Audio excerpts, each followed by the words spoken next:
If you do go on to enjoy today's video, please remember to hit that like button and of course subscribe for more content. And if you need any coins for Ultimate Team to get a head start on the game, head to the link in the description. Use the code TVM for a discount at checkout. What is going on, guys? TVM here. Welcome back to a brand new video, brand new player review. Gini Wijnaldum, as the weekend league is now officially upon us. It was delayed, of course, but it has started. People are going to be looking to probably change their entire team after they lose their first game. So why not look at someone who may or may not help you out in the midfield? I would imagine the majority of people are running Premier League teams right now. Well, the majority of the teams I play against have Premier League sides, so that's what I'm assuming anyway. He's between 80 and 90,000 coins, just shy of 100k if you're on PC, because we get shafted with player prices more often than not. If you're on Switch, by the way, you have 31,000 items on the market right now. You have my sympathy, because that is embarrassing. So, 4-star, high work rates, 5.9. I mean, just a box-to-box dream on paper, really. You've got sort of okay pace, I guess. I mean, with the right chem style, you can boost that up, and you won't have a problem with it. But as of right now, it's okay. The shooting is, again, sort of mid-70s. It is what it is. As a box-to-box player, I don't suppose you're really going to be in front of goal that often. But if you are, he can sort of half maybe take a shot. Not sure. Short passing is very good at 88. Vision might need a little bit of work. It's only 79. His crossing is poor. But again, if you're using any sort of formation like 4-2-3-1 or even a 4-3-3, for example, 4-2-2, chances are Wijnaldum is going to be more of that sort of midfielder rather than cam or winger. The only difference or position I suppose you could play him in where he does kind of fit, where he may end up getting shots on target and chances at goal, is in a 4-2-3-1 if you use him as the cam. Now, you don't have to do that. I am, unfortunately. I don't want to do it. It's just that if you watch the Road to Glory, you'll see some of the crazy pack luck we've been getting.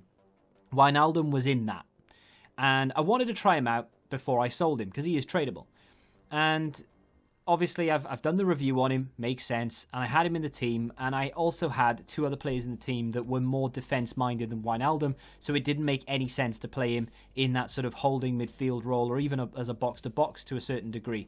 So I've played him as a cam in a 4-2-3-1. As you can see, we've got Fred and Sissoko in there. Both of those players are more defence-minded, in particular with Sissoko, than Wijnaldum. I just didn't really feel like playing Fred as a cam made sense. So that's the team that we had him in.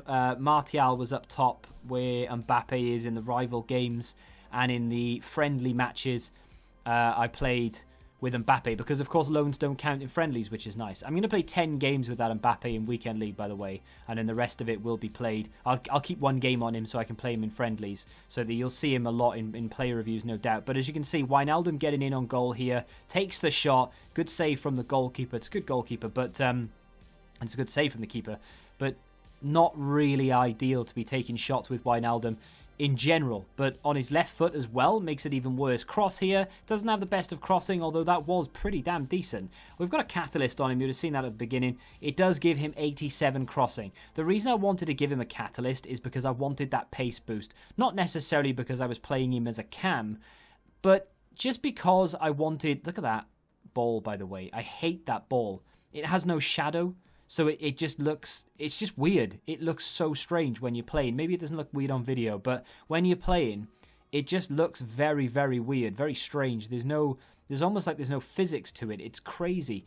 I don't like it at all. You should, like, this is my ball.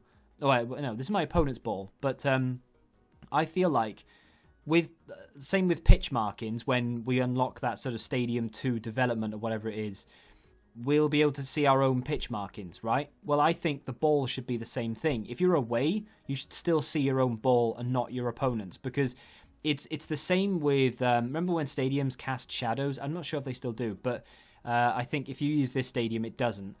People used to use stadiums that had really bad shadows on them, so that they were used to playing with them, so your opponent wasn't used to playing with it. If you come up against someone who's using that ball, it doesn't have a shadow and it just looks weird, it doesn't look like it's connecting with the pitch, that could be very off-putting. But if you're used to playing with that, then it's not going to bother you, right? And that could give you an advantage. So I just think we should be playing with our own balls. Anyway, let's move on to something less sexual. Saying that, Wijnaldum is very that way inclined because he is a very, very good player.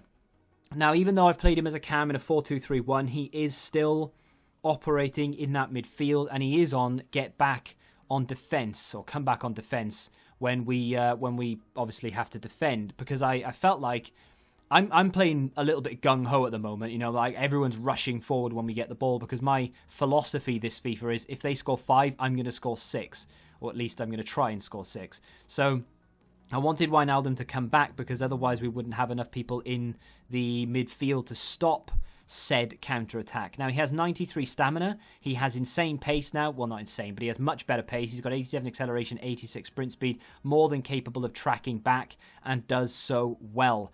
I am a big, big fan of Wijnaldum in this game, and just to cap it off with a little free kick at the end, now that we've boosted the free kicks to 83 to secure the win in friendlies, he pops it in the back of the net. Big fan of this card. The only thing that I'm not a massive fan of is the price right now, although it is coming down. As soon as he comes down to about 50k, we are looking at the perfect price point for this card for this stage of the game. Once we start getting more promo cards and promo events and things, of course, Scream shouldn't be too far away now. I would imagine as soon as Once to Watch leaves packs next Friday, we would probably end up getting Scream either that very same day or at least maybe the Monday after. But once we get a few more promos and Team of the Weeks under our belts, then maybe this card won't be as desirable as it is right now. But I think he's a very, very good player to have in your midfield right now, whether you use him as a box-to-box or whether you try and use him a little bit further forward.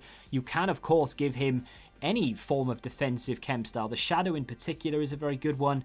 Turns him into an 86 rated CDM, which isn't particularly great, but you do get that pace boost again, and then you really do refine all the defensive stats. His dribbling is good enough as it is, in my opinion, because he feels responsive enough. He's good enough on the ball, his first touch is really nice, and of course his short passing, his immediate short passing at least, is good enough without giving him any boost if you need to. However, if you do plan on playing him more of a box-to-box, so he does end up getting forward an awful lot as well as coming back and helping out, then the powerhouse could very much be your friend, because you do get that defensive boost, interceptions and stand tackle, which are very important, but you also get that vision boost as well, which could be very important when trying to unlock defenses. Either way, you have a very versatile card here for what at the moment is around 80 to 90,000 coins. You get what you pay for, very good card, would definitely recommend him if you need him for your team. But if you can hold on a little bit, I would, because I can see this guy coming down quite quickly in price. He's not a walkout, he is technically a board, and with our first Weekend League rewards around the corner and some more Squad Battles rewards, and after the first Weekend League dies down, he may drop off quite quickly in price. Hopefully anyway, and hopefully I can sell him before that happens. If you have enjoyed today's play review, do me a favour and hit that like button, it really does help me out a lot. Subscribe to the channel if you're new, of course, and until the next time, goodbye. Join the Betting Rebellion and find out what your football knowledge is really worth.